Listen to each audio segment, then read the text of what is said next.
Hello friends, ఇప్పుడే dead pool 3 movie అయితే చూసాను భయ్య. ఫైనల్ వాడు చెప్పమంటే నాకైతే వర్త్ టు వాచబుల్ అనిపించలేదు భయ్య. 2018లో వచ్చిన డెడ్ పూల్ 2 మూవీ అయితే బాగుంటుంది, కానీ ఈ మూవీ అంత ఆశాజనకంగా అనిపించలేదు భయ్య. ఎందుకంటే ఫస్ట్ 10 నిమిషాలు, లాస్ట్ 10 నిమిషాలు సినిమా మధ్యలో అక్కడక్కడ కొన్ని మెరుపులు తప్పిస్తే భయ్య, ఇక సినిమాలో ఏం లేదు భయ్య. మొత్తం అంతా కూడా టాకీ పాటే ఉంది. యాక్షన్ పార్ట్ చాలా తక్కువ ఉంది. ఆ టాకీ పార్ట్ కూడా భయ్య కొన్నిసార్లు డబుల్ మీనింగ్ డైలాగులు అయితే మనం అడ్జస్ట్ అవుతాం, కానీ ప్రతిసారి డబుల్ మీనింగ్ డైలాగే. సినిమాలో మీమ్స్ ఉండాలి, కానీ మీమ్స్ మధ్యలో సినిమా ఉండకూడదు భయ్య. ఈ సినిమా అంతా కూడా మన తెలుగు మీమ్స్ అక్కడ నుండి ఇక్కడ వరకు అన్నీ వాడేశారు. మన తెలుగు సినిమాలో కూడా ఇన్ని మీమ్స్ అయితే వాడరు, అతి దారుణంగా మీమ్స్ అయితే వాడేశారు.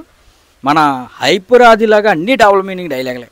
ఫస్ట్ స్టార్టింగ్లో కొంచెం బాగానే అనిపిస్తుంది, కానీ మిగతా చోట్ల 10 రావటం వల్ల కొంచెం ఇరిటేషన్ వస్తుంది కూడా. ఇక ఎక్స్మ్యాన్ కూడా ఈ మూవీని కాపాడలేకపోయాడు భయ్య.